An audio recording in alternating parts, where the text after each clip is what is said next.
Hi, everyone. Welcome. Thank you for being here today. We are here for our financial wellness webinar. We're so glad so many people could join us today. We've got a lot of great information. I think everybody's going to learn a lot. I'm definitely looking forward to it myself. Excuse me. This program, again, my name is Nicole Siegel. I am a board member of the Palm Beach County Bar Association. I'm also the board liaison to the membership committee. The membership committee has put on a series this year of quality of life webinars.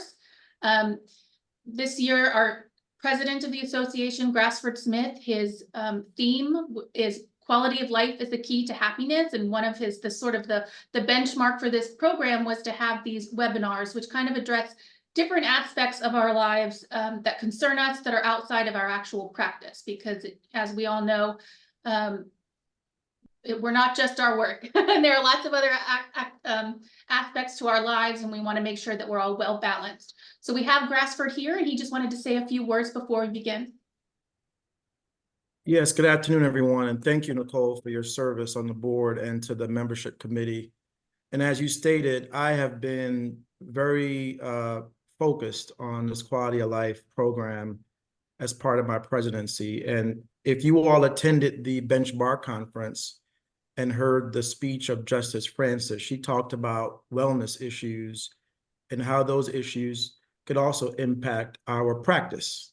Those two things are not mutually exclusive. If you're not well, it may bleed over into your practice. And so we've been focusing on various things that are important to you all. We've looked at housing, we've looked at mental and physical well-being, and now we have this very, very important topic of financial well-being or wellness.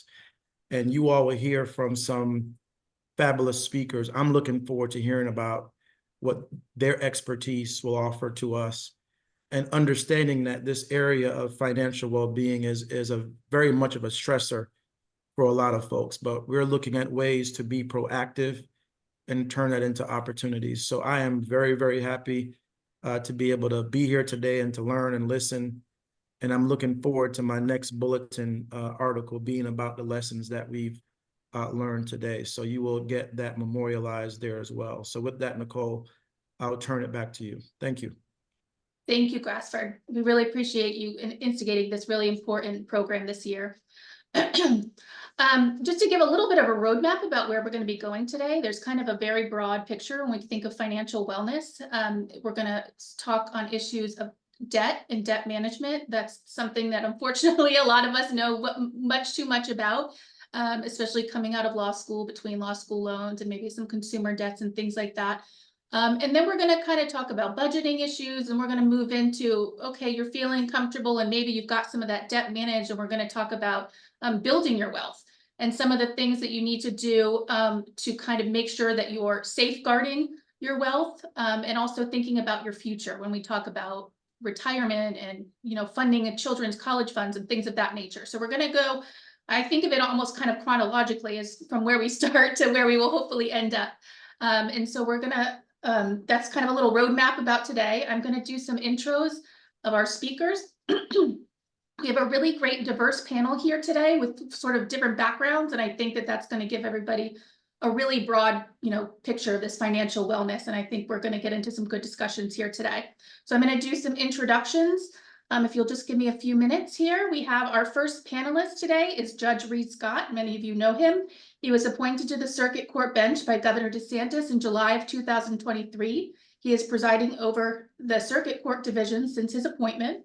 Judge Scott is a West Palm Beach native. He went to local public schools and graduated from Atlantic Community High School's IB program. He attended University of Florida for undergraduate degree and law school at Stetson. After law school, he began working at the Palm Beach County State Attorney's Office. He worked in the Special Victims Unit and the Homicide Unit and was chief of both of those divisions. He was Prosecutor of the Year in 2013 and 2014. He's married to his wife for over 20 years. He has 3 children, and in his spare time, he enjoys working out, Brazilian Jiu-Jitsu, yoga, craft brewing, and financial coaching, which is what we're going to be hearing more about today, and of course, his dog Pepper. Our next panelist is Barbara Vanderwerf. Barbara Vanderwerf is an assistant professor of business at Palm Beach Atlantic University. She teaches management, leadership and ethics, and financial literacy courses, and is an expert in online course development. Professor Vanderwerf was the winner of the 2022-23 Outstanding Teaching Award in the Rinker School of Business, and she has a passion for financial literacy education and is an experienced leader in the field of financial literacy. Professor Vanderwerf was recently named the inaugural director of the Center for Financial Literacy at PBA. One of her passions is to help students understand personal finance and practical money management to live a life of financial freedom. She has developed several courses in financial literacy. In addition to her roles at Palm Beach Atlantic, she has a private financial coaching business and facilitates financial literacy classes at her church. Barbara loves spending time with her grandchildren and going on long walks with her rescue dog, Abby.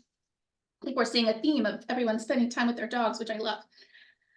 Next up, we have Karen Holloway. Karen is a financial advisor at Northwestern Mutual. Over a 20-year-plus career in financial planning, Karen Holloway has invited others to take a broad and deep view of themselves and their family with the goal of providing them with solutions to help implement wealth accumulation, wealth protection, and wealth transfer strategies.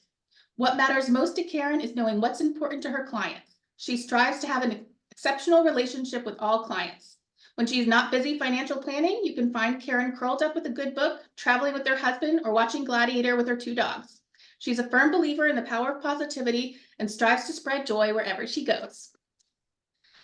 Next up, and last but certainly not least, we have Jamie Marceau. Jamie is a certified financial planner at Morgan Stanley. He started in the financial services industry in 1999 while living in Milwaukee, where he graduated from the University of Wisconsin-Milwaukee. Jamie currently lives in Wellington with his high school sweetheart wife, Pamela. He's a proud dad to his daughter, Brooke, who is a graduate of Florida State University and now is a mechanical engineer, and his son, Ethan, who is currently serving as a combat medic in the Army. Jamie is a black belt in Taekwondo and an automobile enthusiast. Occasionally, you can find him driving his car at high speeds around the local racetracks. He was a 2020 runner-up for Man of the Year with the Leukemia and Lymphoma Society of Palm Beach County. So we have some really great people to hear from today. One thing I do want to point out, as you may notice, one of our panelists is not here. Judge Scott got tied up and wasn't able to be here, but he should be here in a few minutes. So we'll get started and then we'll jump back into him and hear from him once he's able to get on. One last thing to mention here on the housekeeping is I think we should have time for questions. I think there's a lot of good information we're going to get today, and you all may have questions based on questions you already have or something you hear today. If you could just type those into the Q&A or the chat, we will try to address everything at the end just to make sure we get through the program. So first up, we're going to talk to Barbara Vanderwerf. Barbara, can you tell us a little bit about your work at the Center for Financial Literacy at Palm Beach Atlantic and what you do there and what the center does? I'd love to. It's a new Center for Financial Literacy housed in the Rinker School of Business at Palm Beach Atlantic University. The center's mission is really to equip people with the fundamental basic knowledge of financial concepts.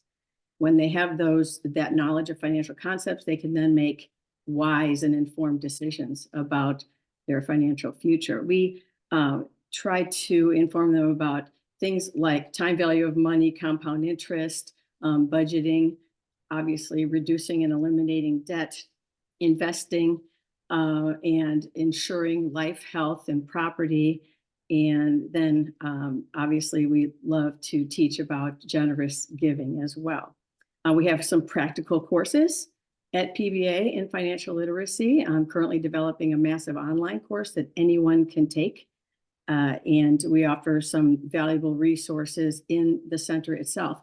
Probably one of the most important things we're doing right now is offering one-on-one free financial coaching for anyone, not just our students, faculty, and staff, but anyone in the community can reserve an appointment with us, and we will sit down and give private one-on-one financial coaching to them.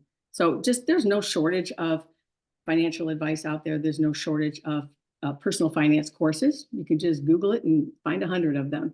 But our center really focuses not just on teaching the concepts and letting that go, but on motivating people to then change their behavior in those ways. And in order to, you have to change your behavior. You just can't get the knowledge of these things. You have to behave in certain ways to make that happen. So that's our goal, is to bring hope and change behavior and help people establish, their behavior so that they can then lead a life of financial peace and less stress. That's what we all want. The statistics are staggering.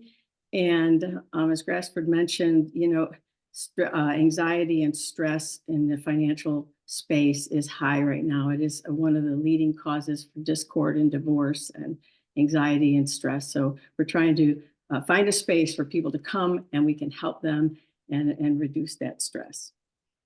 All right, that's great. That's a great service, not only for your students, but like you said, for the whole community that's available. So we'll get into some of the actual meat of the discussion here. Barbara, can you give us any advice on the best way? We talk about debt being kind of that first thing we need to overcome. What kind of advice, tips, how do we manage that debt? How do we get it down? Sure. Well, not everybody is in debt, but if you are, I'll give you a few very practical steps to get out of that debt. And it might take you a year, it might take you 10. But number one, stop borrowing money.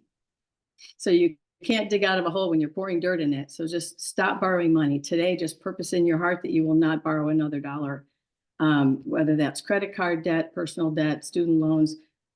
Stop. Just stop borrowing money. The borrower is slave to the lender, and that's step one. We've just got to stop the bleeding. So step one, stop borrowing money. Secondly, need to have an emergency fund. Well, what does that have to do with getting out of debt? Well, I'll tell you, more than half of the people in this country can't cover $1,000 emergency. So we want to have an emergency fund in place before we even work on that debt. Why? Because if there's an emergency, we won't reach for a credit card, or we won't reach to borrow money from anyone. That emergency will automatically be covered. Things like losing your air conditioner, Grassford, one of the air conditioners breaks, you can just stand calm and say, I have an emergency fund for that. Flat tires, broken teeth, things like that to cover for your emergency fund. Now, that does not include red bottom shoes and a new purse, new set of golf clubs. So you want new golf clubs, that's not an emergency. That emergency fund is set aside for things like air conditioning and broken teeth. So that emergency fund needs to be in place before you can even start paying off your debt so that you don't go further into debt. So I would just say stop borrowing money completely. Third, and the last step would be just go ham on that debt. And I'm talking just absolutely no other expenses if possible, other than the most important things, which we'll talk about when we're budgeting. But just go absolutely ham on your debt. Don't just pay the minimums and say, I'll pay it off in 10 or 15 years, but just go crazy getting rid of that debt so that you can take your income and save it and invest it and build for your future. A couple ways, if I have a minute to just tell you the two different ways that if you have debt, you can get out of that debt effectively. Snowball method, avalanche method. You might have heard of those. So we promote the snowball method. Let me explain what those are. Snowball method is this. You list your debts, all of them, smallest to largest. So the smallest amount to the largest amount. You pay the minimums on everything except the small one. And then you pay that off. And then you go to move to the second one. You put everything toward that second debt, and then the third and fourth, or however many you have. So that is the snowball effect, if you will. Every time you pay off one of those debts, you can pay more toward the next one. I recommend that one because there's instant feedback. And we like that feedback loop. We love those dopamine hits when we pay off a debt. And it allows us to free up funds for the next debt in line, right? Okay, there's the avalanche method. There's an argument for that you list all of your debts, interest rate highest to lowest, and then you pay off the highest interest rate first. And that's great mathematically. It really is. It works, okay? But emotionally, it doesn't, because we need the feedback. We want to see progress. If you're on a diet for 2 years and you lose a half a pound, you're not going to stay on the diet. So the snowball method allows you to see instant progress, really quickly. So we recommend that. Yes, mathematically, paying off the one with the highest interest rate is really great. But in the long run, at the end, the difference isn't that much. Studies are showing 3-4 months, max, the difference in paying off the debt either way. So you can just start with that snowball debt, list all your debt, smallest to largest, and begin working there. That's how I would begin to pay off the debt. But number one, stop borrowing money, period. Number two, get that emergency fund in place so you don't reach for a credit card or take out another loan and then start just going crazy on the debt. That's great practical information. So the choice of snowball, that sounds like it's a psychological decision versus Absolutely. what the difference on how much debt you'll pay in the end. It's psychologically, it's plays into actually being able to stick with it. Is that what you're saying? Yes, absolutely. This is, this whole thing doesn't belong in the math department. It belongs in the psych department. Personal finance is not math. It sounds like it should be, but it belongs in the psych department, and it's a psychological thing. It's 80% behavior and 20% knowledge. So when we see our debts getting paid off one at a time, and like I said, it's just a dopamine hit. We are excited to get to that next one, right? When we work on the biggest debt first, we don't see the progress as quickly. So that's why I recommend the snowball. Okay, great. We have, as you see, that's not Kathy Clark with there. We have Judge Scott with us. Judge Scott, we introduced you already and explained that you were going to be a few minutes late, so everybody recognizes that. I think really we just got into the first question. So Barbara, you just summarized kind of what we've talked about so far. I'd like to talk to you about essentially, why are you here? I mentioned that you are, one of your interests was financial coaching and financial literacy. So tell us a little bit about how you got into that and what your, kind of interest in this area is. Okay. Can you hear me okay? Yep. All right, great. And I apologize for being a few minutes late. I'm up here at Judicial College and they try to keep us on track. So yeah, so I was probably not unlike a lot of our participants here. I came out of law school with a crushing amount of student debt. And it was because, I didn't learn anything about financial literacy in middle school and high school and college. I mean, these things they just weren't taught. They're slowly, now we're starting to integrate. I heard Ms. Vanderwood before me talk about the debt snowball method, and I know that she's Ramsey trained like I am. So we're starting to integrate these programs and teach young people about money because it's something that's just gotten lost. I didn't hear her entire answer to the question, but the way that I've learned, and I know that she's learned to handle money. It's God's and grandma's way of handling money. We don't borrow money, we pay with cash, but these are principles you didn't learn. So, I came out and all of a sudden I'm a young lawyer. I have a young family. I've got 2 young kids and, I don't know where my money is going every month. I know I make a paycheck, but I haven't learned to budget effectively. And so I found myself, stressed out about the job, stressed out about my kids, stressed out about expenses, and really not knowing where to go. And my wife and I are both young professionals, and I saw the tremendous amount of stress and toll it was putting on my wife. And I knew, we had to make a change. And just by happenstance, I went to the library and I picked up this book called The Total Money Makeover. And I didn't know who Dave Ramsey was at the time, but I started to read through the material and I found it to be very simplistic, almost simplistic, where you almost feel like this can't be effective, this debt snowball and budgeting, because it just seems too common sense. And the bottom line is it is common sense, but we're just not taught. Common sense isn't taught anymore. So I read the book, I digested the material, I started listening to the podcasts, which were free. And I would hear these tremendous stories of people paying off a tremendous amount of debt. And I could hear the debt-free screams and the sighs of relief in their voice as the weights lifted off their shoulder. So I started to talk to my wife about it. This was back in 2013. We started on our own journey in 2014. We were debt-free by 2016. It took us about 21 to 22 months to fully clear all of our debt except for our home mortgage, which is that's sort of one of the last steps in the baby step program. And I saw how it changed my relationship with my wife, my kids, my attitude, my ability to enjoy my job and enjoy life. And for her, the same thing. It allowed us to take a completely different direction in our life. And you realize how powerful this stuff is. So I continued listening to the podcast all the time. I became interested in being a coach myself, so that I could, help others, help, people struggling the same ways that I were. So I was Ramsey coach certified. I went through the master class training program. I actually considered running a coaching business, but now that I'm a judge, I can't do that. It would be a conflict. So, but I'm still passionate about the mission. I know how this stuff can change lives because I've seen it change my life, and I know that it works. So I still listen to the podcast regularly. I still consume all of the literature. And I just love it. I love listening to the stuff. I love talking about it when I'm asked, and I'm just so happy that I could be a part of this today. Good, we're glad you're here. I feel like you've touched on this, but can you tell us, we're talking specifically as to student debt, student loan debt. I think there's kind of this concept some of us think maybe we buy into so that as we keep filling out those loan applications every year. Well, this is what I needed to do, and now, and now I'll just make my monthly payments every year. But can you give us any more thoughts on how student loans specifically can affect our financial wellness moving forward? And kind of this concept of, well, I'll just pay it over the 30 years, and if I can get my minimum payment, like tell us a little more about that, if there's anything you can add to that specifically. Well, I know that there's a lot of students coming out of professional schools, and I know we've got a lot of young lawyers here.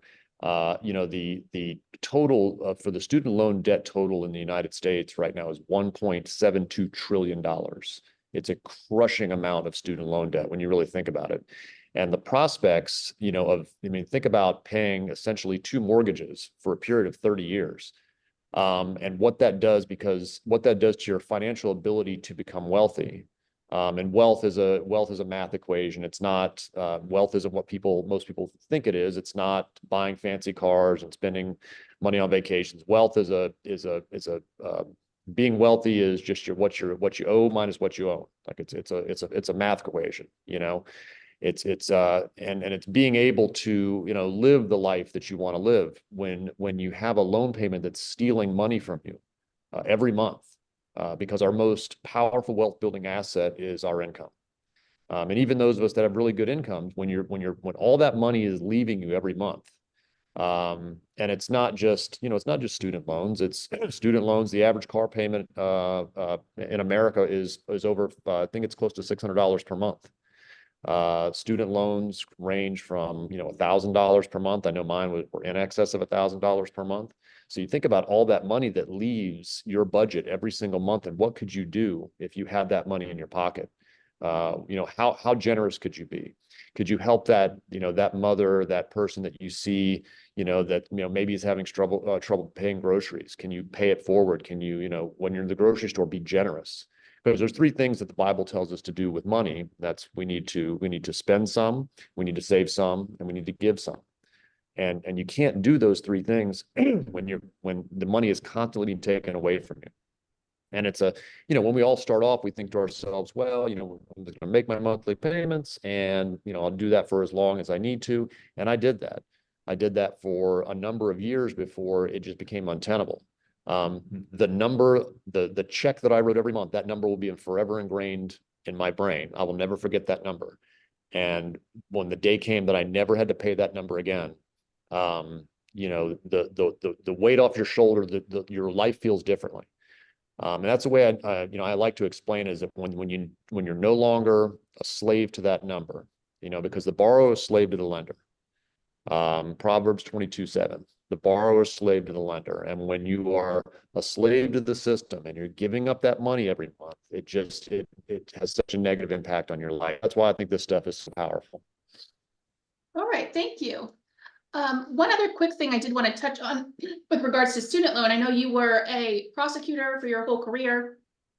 I know that there are programs through the government, employees, nonprofit employees, where if you make payments for a certain number of years, it can get wiped away. Can you tell us about that, and if that's something people should try to aim for, or just give us your thoughts on those types of programs? Here's what I'll say about that. The statistics vary. You have to dig in. There are various websites and organizations that'll give you the statistical calculations of just how successful individuals are in utilizing these programs. But I can tell you that the success rate for the loan forgiveness programs for the public sector anywhere from 1% to 3%. It sort of varies across the board, but even if you take the high number, even if it's 3% to 4%, that's still incredibly low. Upwards of 25% of those are rejected due to paperwork issues, and that's where people find themselves trapped. There's a lot of paperwork that has to be submitted, and you have to be in the right program, and you have to make all your payments on time. And if you miss one, a lot of these programs will cancel you. So imagine, okay, so it's 10 years, and so now you have to be essentially perfect for 10 years, which is a challenge in and of itself. And then hopes that, maybe the administration changes, maybe the government changes, maybe we have a new president every 4, we may have a new president every 4 years. They may not decide to maintain those programs. There's all these different variables, and that's when that's if the program works. Now, the other side of the coin is, it took me 22 months to get out of debt, and it was a grind, and it was hard, but when you are gazelle intense, and I don't know if that term has come up yet, but when you're gazelle intense and you are fixated on a goal, you can grind through that goal. The longer it takes you to work through a goal, the less likely you are to actually complete the mission. So I can tell you that, even if the program works, you don't want to be in that position for 10 years, because your life can shift in 10, things change in 10 years. You might get 7 years into this, 4 years into this, and all of a sudden there's a shift, and now there's no hope for this, so you never want to live a certain way for 10 years and with the hopes that somebody else is going to come along and help you along with your situation. You want to take control of that situation, take control of your income, get on a budget, and get through yourself. And that's the most successful route. Thank you. Those are good points. And the statistics there are crazy. I definitely didn't know that. And I had asked you about this before, and it was staggering. You think they got these programs in place, and if people work through them, they're going to get the end result. But I guess that's not always the way it works. So great points there. I want to shift a little bit away from sort of talking about debt and kind of the impact that has. One of the things that we talked about, ways to get out of debt, and also regardless of debt, and is sort of building your future plan, is to have a budget. So Barbara, can you tell us a little bit about how important it is to create a budget, and why sticking to a budget, creating one and sticking to it is important for your financial future? Sure, thanks. So whether you're in debt or not, a budget is key for your financial future. First of all, the budget word gets a bad rap. I don't want to live on a budget, no way. So we'll just call it a spending plan or a cash flow plan, whatever you want to call it. It's a plan for your money, right? So we don't want to, it's been said, we don't want to know where our money went. We want to tell it where to go. So when you have an income, you want to tell every single dollar what it's going to do. So that's what a budget really is. And honestly, the studies are showing that people who live on a budget have less stress. It sounds kind of counter, but if you have a budget and you're living on that, and you know that, there's less stress. And in a marriage, there's less stress. You're working on the budget together. So the budget is telling you what to spend on what, rather than, going back and forth with each other. So very important to have a budget, whether you're in debt or not. So a budget is just calculating what your income is, and then assigning every dollar a job. So you're taking your expenses, your budget, you list out your expenses, and in the end, you should have what we call a zero-based budget. So your income minus your expenses is zero. And it doesn't mean zero in your account. It's just that the difference is zero. So every dollar has a place to go. If you have extra at the end of your income minus your expense, if you have a surplus, you need to assign that, hopefully to debt or to savings, right? Or to giving. But if you don't have enough at the end of the month, which seems to be the case for a lot of people, then it's time to reevaluate every expense in the budget. So budget is just a roadmap to tell you where your money needs to go, and whether you're in debt or not. If you're not in debt, but you're spending everything you have at the end of the month, you don't have any reserves, then it's important, again, to reevaluate the expenses of your budget. The little expenses are the things that'll get you. Ben Franklin said, beware of the small expenses. A small leak will sink a great ship. So it's those little things that we're not watching for, and we can add those up and realize that we can change the bottom line of our budget just by eliminating some of those little things. And can I just piggyback on Barbara, what she just said there first? Is, she's correct in that the budget gets a negative connotation because people see it as a restriction. But once you map out and actually take a look at what you're spending and what your budget is and what your income is. I know that the first couple of budgets that I did, first of all, it's very clunky. It was actually, a few months before every dollar came out, I was using an Excel spreadsheet. But I would look at our income, and then I would look at our bills, and I would say to myself, we've got a huge gap here, and we have no idea where this money is going.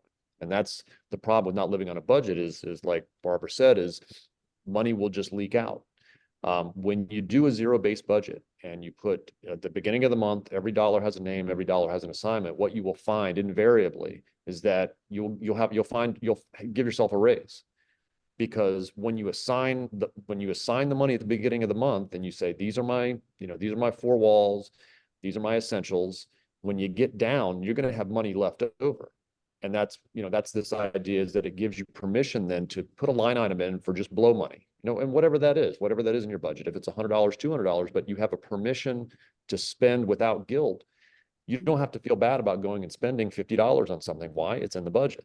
You've paid your essentials and there's a little bit of money left over. So a budget is really like Barbara said, it's a roadmap, and it's actually a permission to spend intelligently. Thank you. We have a question, and I do want to mention this now because we're going to be talking, we've already talked, there's been several resources and books and things that have been mentioned. And I will give you at the end, I will put up a link actually in the chat here in a minute, but we have developed a website for this series.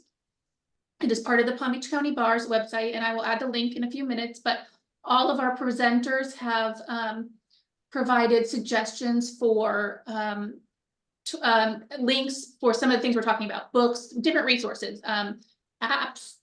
Sorry, my voice is shot today. Book recommendations, some budgeting apps, which we'll talk about more in a minute, financial calculators, all kinds of resources. And those links are all going to be on the website, which we'll share in a few minutes. So if there's something that comes up that we haven't, something that comes up today that is not linked there, then I will make a note that we will add it. So the podcast, somebody specifically asked about the podcast you mentioned, Judge Scott. I have the link for Borrowed Future, which you had told me about. If there's another one, send me the link and we can add that as well. But all these, hopefully everything we talk about today will be available for you. If not now on our website, it will be added later. Thank you for that question, Julie. And I hope, as we go through, just know that you will have access to all the things we're talking about. Next up, so we've talked about building a budget. Barbara, I know I've heard, and maybe some of us have heard, there's golden rules, like, you only want to spend a certain amount of your budget on housing or, different categories or buckets of money. Like, are there tools, are there kind of guidelines that people should stick to as they're trying to start something like this? Right. Yes, there are some. We shy away from giving percentages of income for certain things. If I say you spend 10% of your income on food, well, income and food, it doesn't really matter. You spend what you spend on food. There are averages and there are some recommendations for that, but we don't give percentages for that. There are some guidelines though. I think the judge would agree with me on some of these. A guideline would be for housing. We wouldn't want to spend more than 25, maybe 30, 35% of our income on housing. And that's difficult in Palm Beach County, but that's a guideline. And if you're spending half of your income on your house, then it's very stressful and it holds you in bondage to your house, and you don't want that. So there's a guideline for housing. Another guideline would be anything that you have that has an engine in it, whether it's a car, airplane, boat, whatever it is, you add up all of that, the value of that, it should not exceed half of your annual income. So it's kind of jarring because some of you might make $50,000, $75,000 a year and your car is worth that. And so we don't want to do that. We want to just take your income, whatever half of that is, that should be the limit of what you have with things with engines in it. Another thing we would encourage is once you're out of debt to put aside 15%, minimum 15% of your income into retirement. So that's building for your future. And it's hard to do now for some of you that are young, but into the future, you'll see when Jamie and Karen speak about that time value of money and compound interest, you'll understand why we do that. So those are just some guidelines. There are some averages out there. For food, a single person should be spending around $350 in food. If you're a single person, you're spending $1,000 in food and beverage, you may want to rethink that. So couples might spend, $600, $650 a month in food. There are just some averages out there, but we don't have definite percentages. But those are the guidelines that I think if you follow that with your housing and with things like cars and boats and things with engines in them, and then save for your retirement, that would be. Judge, you agree? Yes, that was, I couldn't have said it better myself. Those are the sort of the guidelines we use. And, the philosophy behind that is, as Barbara said, if you're spending half your annual income on, things that go vroom, vroom, or you're spending more than, 25 to 30% on, your monthly spend on housing, that's going to eat away from your ability to reduce debt, to eat, to keep the lights and power on, things like that. So, and a lot of those things, everybody sees as status symbols. It's, you pull up to next somebody at a red light and, their car looks a certain way. But when you get into the mindset, and like the last thing Barbara said is, focusing on our future and putting that 15% away. If you think about what I said earlier, is that the average car payment in America is almost $600. If you throw that $600 into a compound interest calculator, and I think we'll have some speakers on that, but if you just take a car payment and you throw that car payment into a compound interest calculator and look what it turns into by the time, from age 25 to 65, it's staggering. It's staggering. Yeah, it's unbelievable. And I mean, millions of dollars it will turn into simply by investing the money that you would have put into a car payment or the extra money that you spend on housing. You take that money and invest it, and that's really what we're driving at. Yeah, not only that, as the judge mentioned, things that go vroom, vroom, that's a depreciating asset. We don't want to spend a lot of our income on things that depreciate. We want to spend it on things that appreciate. Those are great points. Thank you. So we talked about budgeting. I think Judge Scott might have mentioned the name of an app. Are there apps and online tools? Barbara, do you want to start? And again, we have some of these I know already linked, but tell us the benefit of that. And then if you have any specific names of any, love to hear from you on that. Sure. Can I just circle back real quick about the budget? Yeah, of course. I think the important thing with a budget or a spending plan is to put the big chunks in first. So the judge mentioned the 4 walls, and we talk about that: housing, keeping the utilities going, food, and transportation. Transportation doesn't need to be a $700 car payment, but somewhere to get you from point A to point B. So those are the 4 things when you're budgeting. Those are needs, not wants. So budget those first, and then all the other expenses are just, other little things that perhaps you can reduce. So just that little tip on budgeting. As far as the apps, if you must start your budget on a spreadsheet, that's fine. If you are good at Excel, that's a good way to get started, just to kind of get a baseline. But the Excel can be clunky, a spreadsheet can be clunky, but here's the thing about that: you can miss a small expense. If you're not doing that every day and keeping track of every $2, $5, expense or things that you forget, the spreadsheet isn't going to help very much. So I recommend an app, something you can link. The key would be to link it to your account so that you won't miss anything. Every Dollar, as the judge mentioned, is an app, very good app. You can assign every dollar a job. I love Every Dollar, but I use YNAB, and people think it's a wine nab, but it's not. It's YNAB. You need a budget. One of the #1 budgeting tools out there, and it's very good. There's a budgeting tool called FaithFi.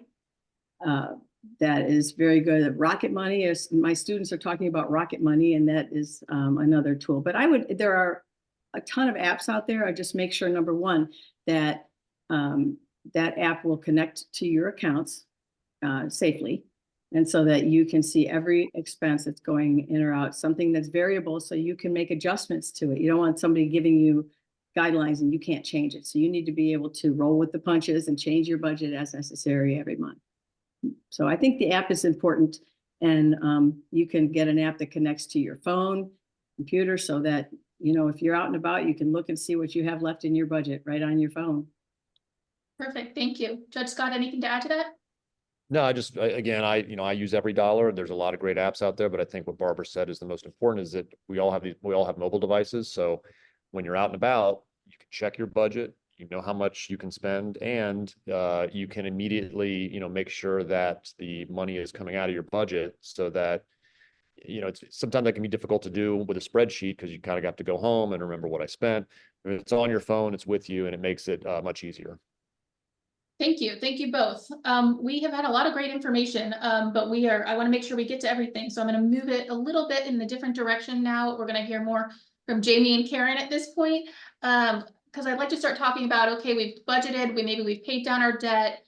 We've got some extra money and we want to talk about building wealth and then keeping that moving forward. So I'll start with Jamie.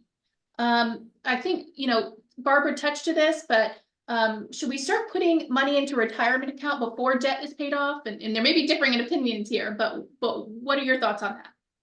Yeah, I do believe you absolutely should start putting money into the 401k or some type of a qualified retirement account as soon as you can, especially if you're working for one of the larger firms that does offer 401k match.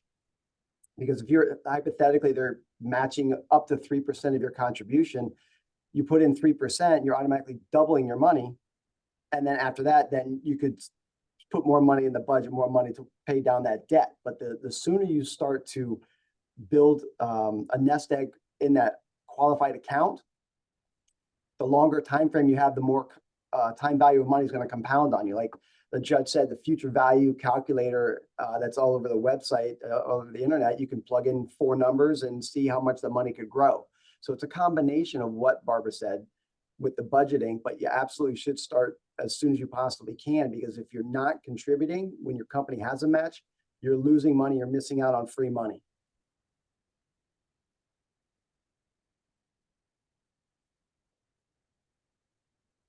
I knew I would do it at some point. Here we go.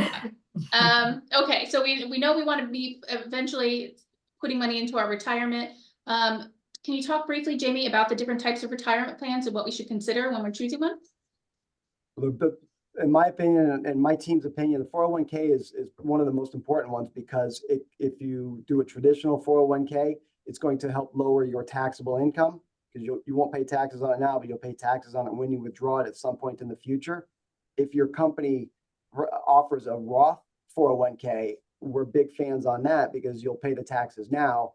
The money will go into the Roth 401k, will grow tax-free, and at some point in the future, you'll make withdrawals out of that Roth account, Roth 401k, that are tax-free. It's all yours. It's in your pocket. If you have the ability to do the the 401k up to the company match, and the ability to do a Roth IRA on the outside, those are another good strategy to have. So you've got your 401k, traditional 401k, possibly the Roth 401k, the traditional IRA, and the Roth IRA are the 4 most popular. And then depending on the size of your law firm, if you're a single practitioner, you could do a SEP IRA, which has a very high contribution amount. So there's several different strategies that can be utilized. And that's where working with Karen and myself to try to figure out the best one for your practice, for you, is the best way to just kind of pros and cons of each one. They kind of go in depth sometimes, because there's just a lot of different variances that are out there for you. Okay, thank you. I think, again, Barbara touched on this, but again, maybe people's opinions might differ. How much should people be contributing? What is there a percentage? I think she might have mentioned 15%, or somebody maybe had mentioned 15%, but what's kind of the golden rule there on what we should be aiming for?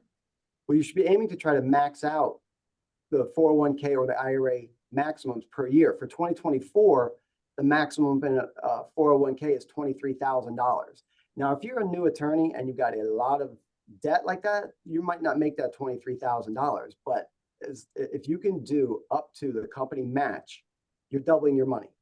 And then you can battle down that debt, like the judge and Barbara talked about there. For IRA accounts is $7,000 for this year. So they do have different areas, but absolutely, if you can max out that 401k through your company and employer sponsored plan, try to do that as soon as you possibly can. The sooner you get money in that account, the longer the time horizon, the longer the compounding of the dollars in there. And what I found in my practice, since I work with a lot of attorneys, they have those huge debts, and they don't really start contributing to their retirement accounts till their 30s. So you have to kind of play catch up. So some of the investments may have to be a little bit more aggressive to make up so you have a shorter time frame. You got to make it up with more aggressive investments to get to that number that you're looking to achieve to have in your retirement account, so you can walk away and retire. And that's, Karen will touch on this, but the financial plan is a great starting point to get to that answer that question. Okay, so that actually leads us right into the next question for Karen. So Karen, can you tell us a little bit about a financial plan and how important that is, and kind of what the role of financial plan plays? Because it's different than I think, it's not a budget, it's what does Barbara call it? A spending plan. Spending plan. It's something different, I think, than a spending plan. So can you tell us a little bit about a financial plan and why we need to have them, or why we should? Sure. And actually some of the words that Barbara mentioned, we could definitely use for planning as well.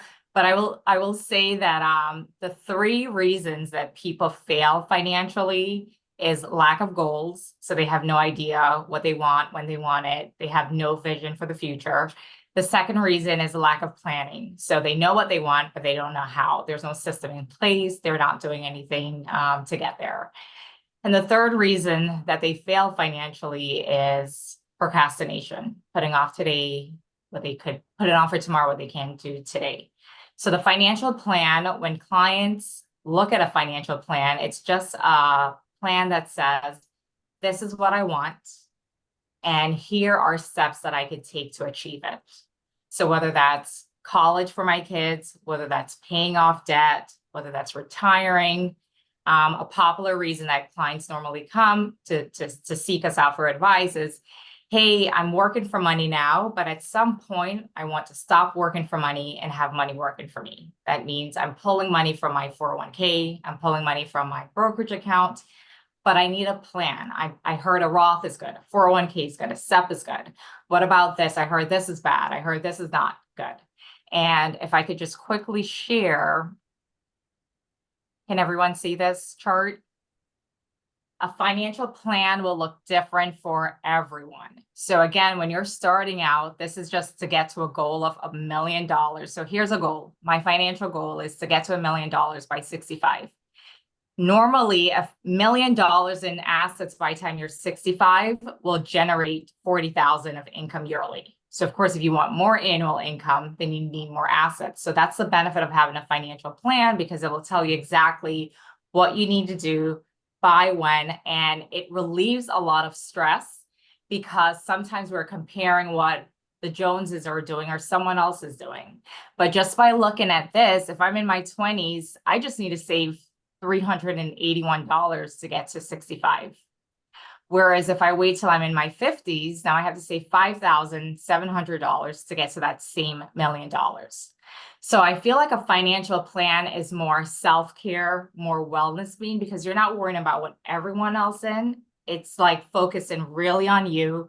What's important to you, Nicole? What's important to you, Judge Reed? And really understanding what are the things that's top value for you, so we could focus on you, design a timeline just for you, so that you would be able to later on get to a point where you can live like no one else, which Barbara and all of you will appreciate. So I think a financial plan, just talking about wellness, health is wealth.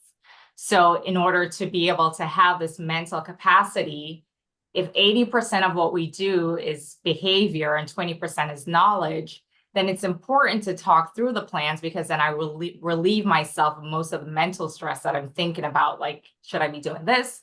The plan says, yes, you can, or no, you can't, because it supports your goal or it deters you from your goal. So that's what a financial plan is. Good. I think that last point is exactly, I think, also what Judge Scott and Barbara were getting into. If you already know how much you're spending and where it's going, there's no question, you don't have to think about it. So I think that goes both for paying down our expenses and debt, and also for planning for the future. So Absolutely. that was really great information. I'm going to shift a little bit, and now I want to talk about how do we ensure the obviously things that come up in life that could put a big dent in our finances, or something that's maybe unexpected, an illness, a death in the family, something like that. So what type of, what are some broad insurance products that we should think about as we're kind of moving, through these different phases of our lives?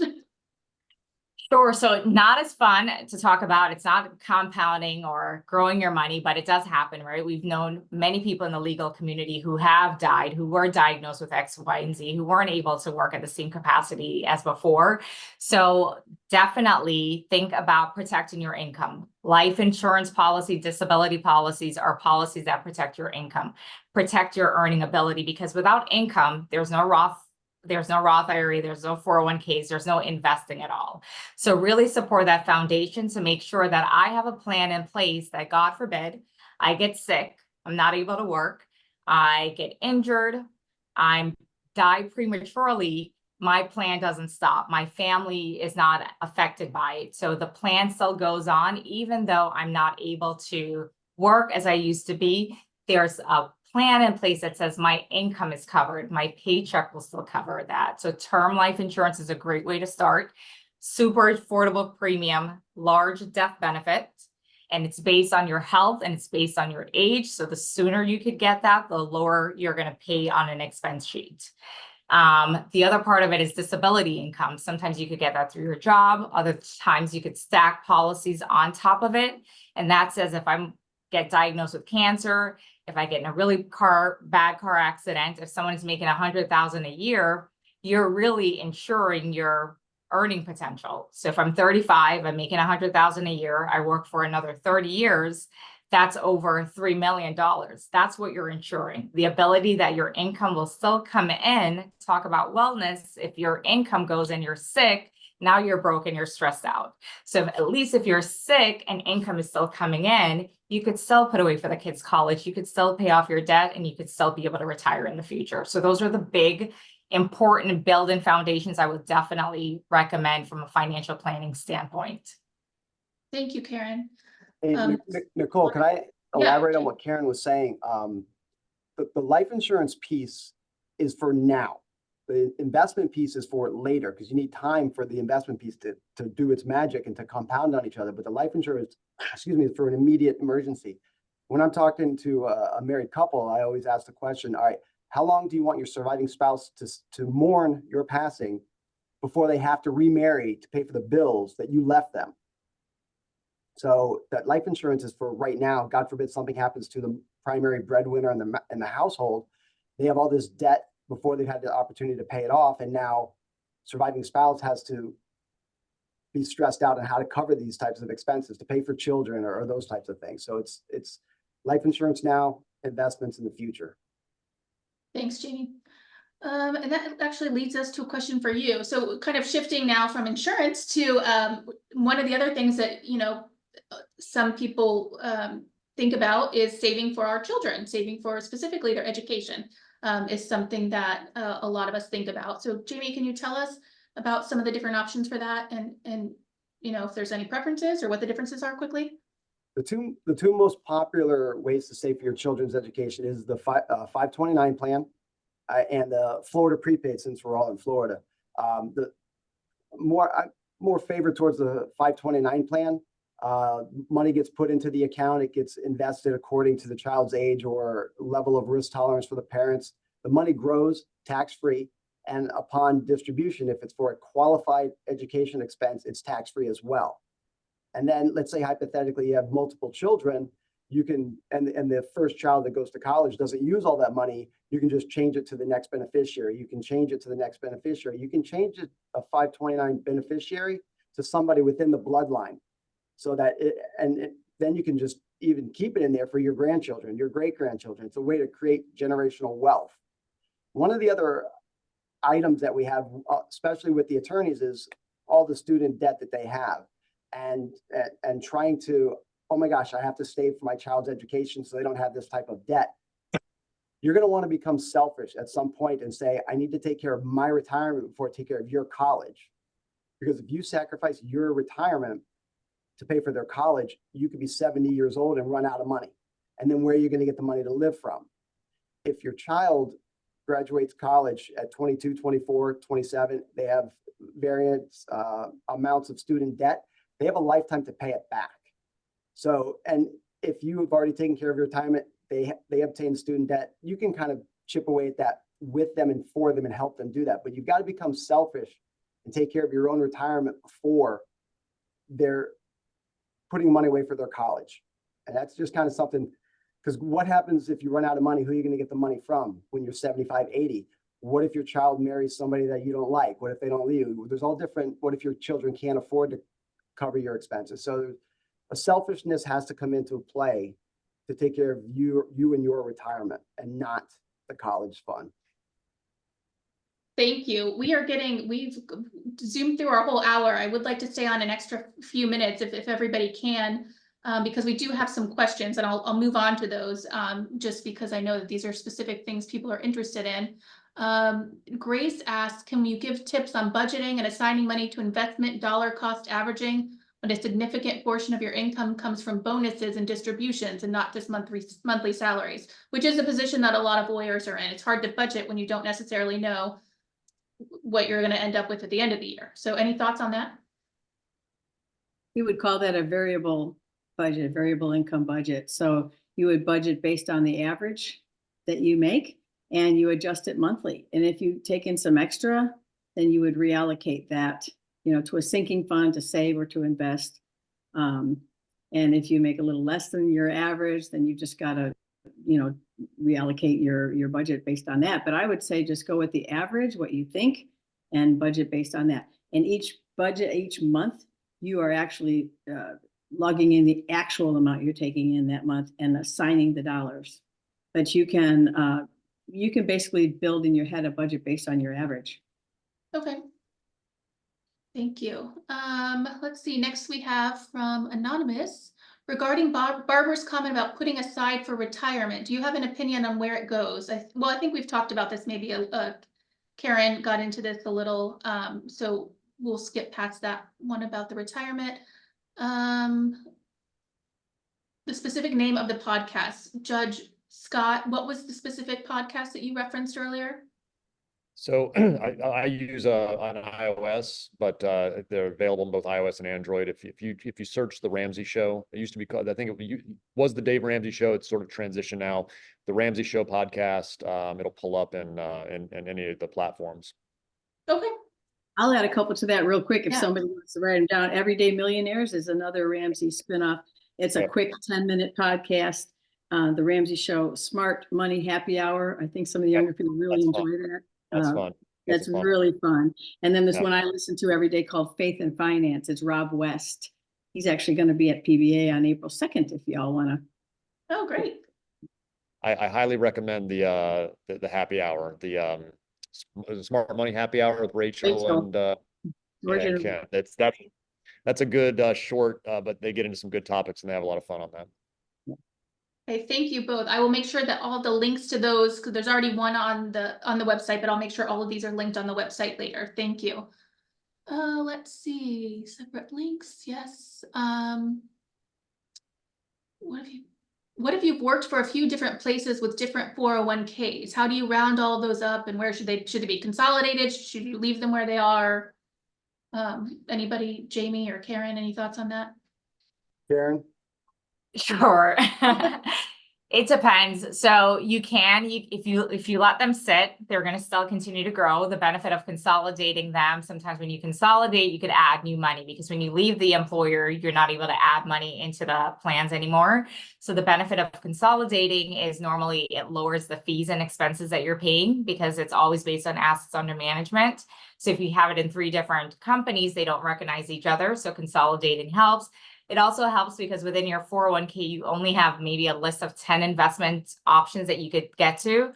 Whereas if you roll it over into an IRA, which treats it the same, you open up a universe of other investments that you probably didn't have access to before.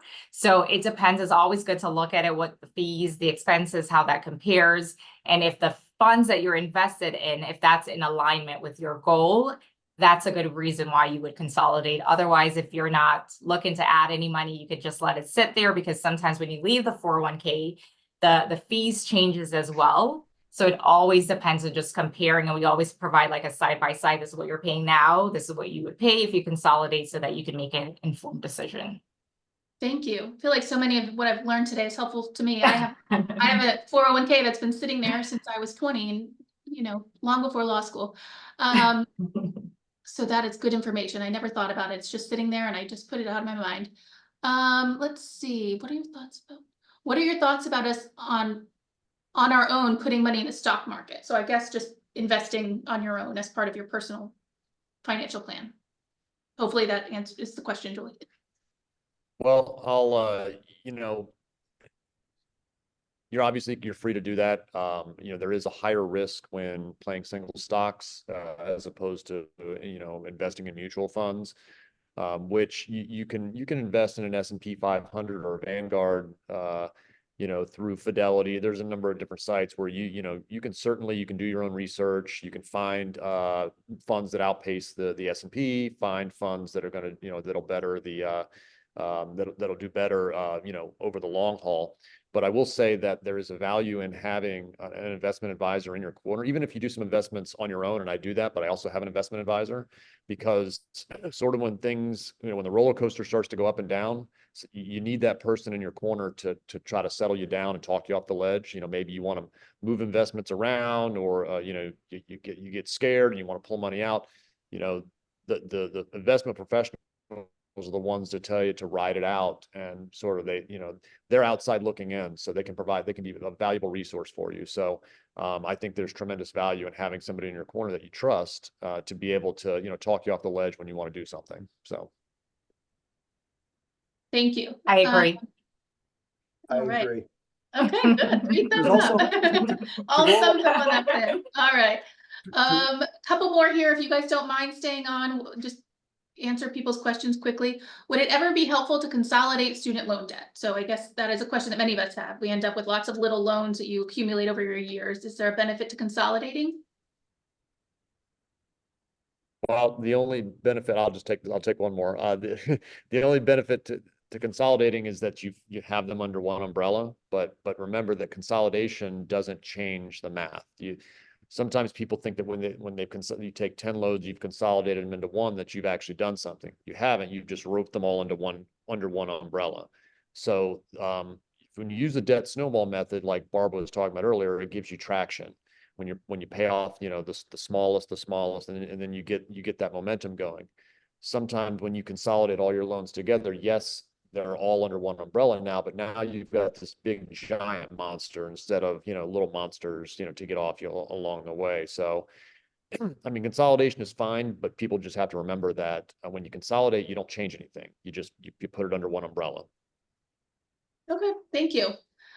I feel like this is a loaded question, or there may be a lot more, a lot more than we can answer today, but does anybody have any thoughts on crypto investments? Is that beyond what we're beyond what we're talking about here today? Anyone? All right, anonymous, I'm sorry, we'll have to have a separate seminar on crypto investments. I would just say this, it's very new and it's speculative and it's not been proven. I personally have a little bit, but that's the money I would throw on the floor and burn if I wanted to. It's extra. I wouldn't put my nest egg in crypto. All right, so have fun with it if you want, but don't bet the retirement on it. Doesn't allow us to invest in it, so I don't have to. That's my excuse. What about crypto? Okay. Can't do it.